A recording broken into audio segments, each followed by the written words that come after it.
pulled on her leather jacket, hiding her weapon. Current alias? I pinched the bridge of my nose, a habit that I picked up from her. She did it whenever I broke a rule or annoyed her. She narrowed her eyes at me, recognizing her own mannerisms used against her. Current alias, please, Sydney, she said firmly. I know we do this all the time, but it's the repetition that keeps us safe. I sighed. Wyatt Williams. I hated being Wyatt Williams. It made me sound like the world's most generic country singer. Our aliases were all the way up to W now. Mom kept the fake names alliterative, each new identity following the previous one in alphabetical order. Made them easier to keep track of, she said. I could trace our zigzagging path across North America by my discarded names. When we got off the plane in Los Angeles, I'd been Aaron Abrams. I'd been Darren Drake when we camped in Utah's Red Rocks and Mom taught me how to make a fire and find my own water. I'd been Mike Martinez in Mexico City, where two guys in dark suits and darker sunglasses chased us through a street market. I was Vincent Vargas last year in Peoria, the last time I went to an actual school. I wasn't sure what we'd do with X looming on the horizon. Xavier Extreme? I planned to pitch that. The only time I got to be myself, Syd Chambers, was with my mom. I was named after the city where my parents met. I'd spent my first few years on a ranch outside Sydney.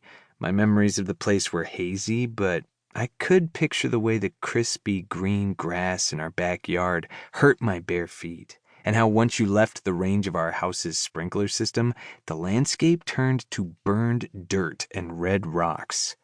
I remembered there was a single road leading away from our house, not so different from our current hideout, and that we lived close to where my mom and dad worked. It was the outback, basically. Our place was cozy, and I don't remember ever feeling afraid out there, although there was the time that a wild dog got loose in our living room. That was how my mom got the scars on her arm, actually. It happened right before we left Australia. I think she interpreted the dingo trying to eat me as a sign we should leave. Anyway, I barely remembered Australia. And 10 years in America had scrubbed any trace of an accent. I definitely wasn't going to blow our cover by saying, "Good eye, mate." My mom motioned to our plastic dinner table, where she'd left me a stack of textbooks and a Pop-Tart still in the wrapper. Today I'd like you to complete 2 chapters in math and finish up your reading on East Asian history. I yawned into my shoulder. Come on, Mom, it's Saturday. It's Tuesday. Oh, I paused. Are you sure? Did you get enough sleep last night, Syd? I had the dream last night, the one about my dad, but she didn't need to know that. Talking about him always put my mom into a funk.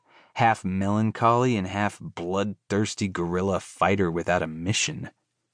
If I say no, can I go back to bed? My mom snorted and peeked out through our front curtains. In the early light, the smoke from the Green Guards bonfires was visible through the trees.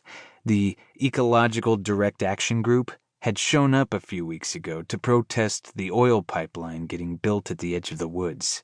There were like 40 of them camped out there. Although their members came and went, so even after spying on them for days, it was difficult to get a perfect count. They were mostly high school-aged runaways and college kids with a few middle-aged lifer protesters as leadership.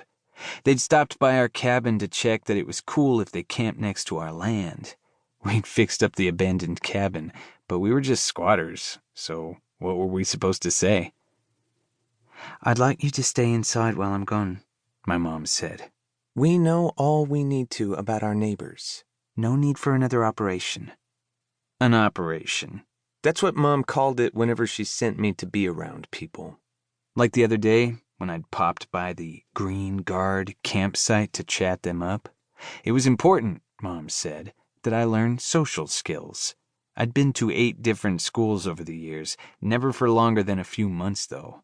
When I made friends, I always knew I'd have to leave them behind. Fugitives don't get to have friends. That used to bother me more. One time in Florida, I flipped out pretty bad. That was when Mom and I had the talk.